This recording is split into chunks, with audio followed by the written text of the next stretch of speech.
Good morning YouTube, welcome to മോഡസി drive. എൻ്റെ കയ്യിലുള്ളത് ഹീറോ ഹോണ്ടയുടെ സ്പ്ലെൻഡർ NXG ആണ്. NXG എന്ന് പറഞ്ഞാൽ നെക്സ്റ്റ് ജനറേഷൻ. ഇത് നോർമൽ സ്പ്ലെൻഡറുമായിട്ട് വലിയ വ്യത്യാസമൊന്നുമില്ല, സിമ്പിൾ വ്യത്യാസങ്ങൾ മാത്രമേ ഉള്ളൂ. ഇതിന് സെൽഫ് സ്റ്റാർട്ട് ഉണ്ട്, പിന്നെ അലോയ് വീൽസ് ഉണ്ട്, പിന്നെ ഒരു ഹീറോ ഹോണ്ടയുടെ അച്ചീവർ എന്ന് പറഞ്ഞൊരു മോട്ടോർ സൈക്കിൾ ഉണ്ടായിരുന്നു, 150cc വരുന്നത്, ഹങ്കിൻ്റെയൊക്കെ എൻജിൻ വരുന്നൊരു മോട്ടോർ സൈക്കിൾ. ആ എൻജിൻ ആ ബൈക്കിൻ്റെ കുറച്ച് ഫിനിഷിങ്ങും സൈഡ് പാനൽസും ലുക്കും ഒക്കെ അതേപടി തന്നെ എടുത്ത് വെച്ചിട്ടുണ്ട്. അത് മാത്രം കുറച്ച് യങ്ങർ ജനറേഷനെ അപ്പീൽ ചെയ്യിക്കാൻ വേണ്ടി ഇറക്കിയൊരു മോഡലാണ് ഇത് ഹീറോ ഹോണ്ട 2010. എനിക്കിപ്പോഴും ഓർമ്മയുണ്ട് സ്പ്ലെൻഡർ NXG മൊത്തത്തിൽ TV-യിലൊക്കെ ഫുള്ള് പരസ്യമായിരുന്നു ഇതിനെക്കുറിച്ച്. പക്ഷേ മീറ്റ് ഓഫ് ദ മാറ്റർ ഇതിൻ്റെ എൻജിൻ തന്നെയാണ്. ഹോണ്ടയുടെ കബിൽ നിന്ന് ഡിറൈവ് ചെയ്തെടുത്ത 100cc എൻജിൻ. എന്താ പറയണ്ട, ഒരിക്കലും കൊല്ലാൻ പറ്റാത്തൊരു എൻജിൻ തന്നെ പറയേണ്ടി വരും. ഇത്ര വർഷം കഴിഞ്ഞിട്ടും ഹീറോ ഹോണ്ടയുടെ നമ്പർ 1 ബൈക്ക് എന്ന് പറഞ്ഞാൽ, അല്ലെ ഹീറോയുടെ നമ്പർ 1 ബൈക്ക് എന്ന് പറഞ്ഞാൽ ഈ സംഭവം തന്നെയാണ്, സ്പ്ലെൻഡർ തന്നെയാണ്. സ്പ്ലെൻഡർ നമ്പർ 1 ആയിട്ട് നിർത്തുന്നത് ഈ എൻജിൻ തന്നെയാണ്. ഹോണ്ട കബിൽ നിന്ന് ഡിറൈവ് ചെയ്ത 1978 തൊട്ടുള്ള ഒരു ഡിസൈനിൽ തുടർന്നൊരു എൻജിൻ. പിന്നെ സ്റ്റാർട്ടിങ്ങിനെ കുറിച്ച് പറയുകയാണെങ്കിൽ വളരെ സിമ്പിളാണ്. നമ്മുടെ ഇപ്പോഴത്തെ ബൈക്ക് പോലെ നോ ഫ്രിൽസ് ജസ്റ്റ് ഫ്രിൽസ് എന്ന് പറയുന്ന പോലെ തന്നെ പറയേണ്ടി വരും. കൂളൻ്റ് ഇല്ല, കൂളൻ്റ് റിസർവർ ഇല്ല, കൂളൻ്റ് ക്യാപ്പിൽ ഒന്നുമില്ല. ജസ്റ്റ് നമ്മൾ താക്കോട്ട് ഒറ്റ കിക്ക്. വണ്ടി ഏത് ഹിമാലയത്തിൽ പോലും ഇത് ഒറ്റ കിക്ക് സ്റ്റാർട്ടാവും. സ്റ്റാർട്ട് ചെയ്യുന്നതൊക്കെ നമുക്കൊരു വികാരം എന്ന് തന്നെ പറയാം കേട്ടോ. കാരണം നമ്മൾ ഇപ്പം ഡ്രൈവിങ് പഠിച്ച പലരും ഒരു മാരുതി കാറിലായിരിക്കും, മാരുതി 800-ലായിരിക്കും. എന്നാൽ ബൈക്ക് ഓടിക്കാൻ പഠിച്ചത് സ്പ്ലെൻഡറിലായിരിക്കും, അത് ഉറപ്പാണ്.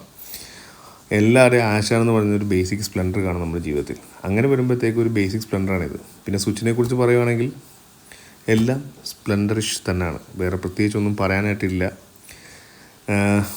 ഞാനെപ്പോഴും ആലോചിക്കും കേട്ടോ, ഞാൻ 90s കിഡാണ്.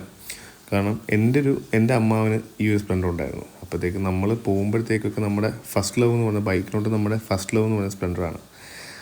അതുകൊണ്ട് ഇപ്പോഴും ഇത് യൂസ് ചെയ്യുമ്പോഴത്തേക്ക് നമുക്ക് കിട്ടുന്നൊരു കോൺഫിഡൻസ് എന്ന് പറഞ്ഞാൽ വളരെ ഒരു പ്രത്യേകതരം ഫീലാണ്. നമുക്ക് വേറൊരു മോസ്റ്റ് മോഡേൺ ബൈക്സൊക്കെ ഉപയോഗിച്ചാലും ഈ ഒരു സിംപ്ലിസിറ്റി അല്ലെങ്കിൽ ഈ ഒരു റിലയബിലിറ്റി നമുക്ക് ഏത് രാത്രിയിൽ എങ്ങനെ വേണമെങ്കിൽ ഇത് ഓടിച്ചുകൊണ്ട് പോകാം. കാരണം പ്രത്യേകിച്ച് കംപ്ലയിൻറ്റ്സ് ഒന്നും വരാനില്ല.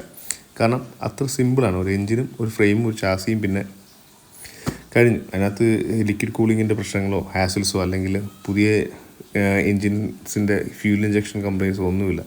ജസ്റ്റ് ഒരു കാർബറേറ്ററാണ്. പിന്നെ എൻജിനെക്കുറിച്ച് സംസാരിക്കുകയാണെങ്കിൽ 2 lakhs കിലോമീറ്റേഴ്സ് വരെയൊക്കെ കറക്റ്റ് ഓയിൽ മാറിയാൽ ഓടുന്നൊരു എൻജിനായിരുന്നു ഇത്, ഓടുന്നൊരു മുതലാണിത്, 100cc ആണെങ്കിൽ പോലും. പിന്നെ വണ്ടിയുടെ മൊത്തത്തിലുള്ള ക്യാരക്ടർ എന്ന് വെച്ചാൽ ഭയങ്കര പ്ലസൻ്റാണ്. നമ്മുടെ ഹോണ്ടയ്ക്ക് പോലും ഈ ഒരു എൻജിൻ്റെ അല്ലെങ്കിൽ ഈ ഒരു ബൈക്കിനെ മാറ്റാൻ പറ്റിയിട്ടില്ല എന്നുള്ളതാണ് സത്യം. കാരണം ഹോണ്ടക്കാർ പോലും പല മോഡൽ ഇറക്കി നോക്കി, CM, ഡ്രീം UK എന്നൊക്കെ പറഞ്ഞിറങ്ങിയിട്ടും ഈ സ്പ്ലെൻഡറിന് കൊടുത്തിരിക്കുന്ന സിംപ്ലിസിറ്റി അല്ലെങ്കിൽ ഈ എൻജിനെ അവർക്ക് പകരം വയ്ക്കാൻ പറ്റുന്നില്ല. അതാണ് സത്യം. ഓക്കെ, നമുക്കിനി ഓടിച്ചുകൊണ്ട് സംസാരിക്കുമ്പോഴത്തേക്കും എനിക്ക് പറയാനുള്ളതെന്ന് വെച്ചാൽ, ഞാൻ തിരിച്ചെൻ്റെ കോളേജ് കാലത്തിലോട്ടൊക്കെ പോവാണ് ഗൈസ്. കാരണം എന്ന് വെച്ചാൽ അങ്ങനെ പറയേണ്ടി വരും. കാരണം എൻ്റെ കുട്ടിക്കാലത്ത് എല്ലാവർക്കും, എൻ്റെ കൂട്ടുകാർക്കൊക്കെ ബൈക്ക് ഓടിക്കാൻ അറിയാം. അതായത് കോളേജ് ചേരുന്ന പ്രായം, +2 കഴിഞ്ഞിട്ട് ചേരുന്ന പ്രായം. അന്ന് എൻ്റെ കൂട്ടുകാർക്കെല്ലാം ബൈക്ക് ഓടിക്കാൻ അറിയാം. എനിക്ക് മാത്രം സൈക്കിളേ ഉള്ളൂ.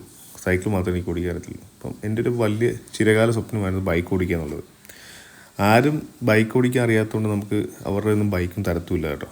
അങ്ങനെ നിൽക്കുമ്പോഴാണ് എൻ്റെ കൂട്ടുകാരൻ മാഷി, വിനീത് എന്നാണ് അവൻ്റെ പേര്, അവൻ്റെ വീട്ടിലോട്ടൊരു പുതിയൊരു സ്പ്ലെൻഡർ മേടിച്ചത്, സ്പ്ലെൻഡർ പ്ലസ്. എനിക്കിപ്പോഴും ഓർമ്മയുണ്ട്, ബ്ലാക്ക് കളർ സ്പ്ലെൻഡറിനകത്ത് നല്ല സിൽവർ വെട്ടിത്തിളങ്ങുന്ന അലോയ്സൊക്കെ ആയിട്ട്.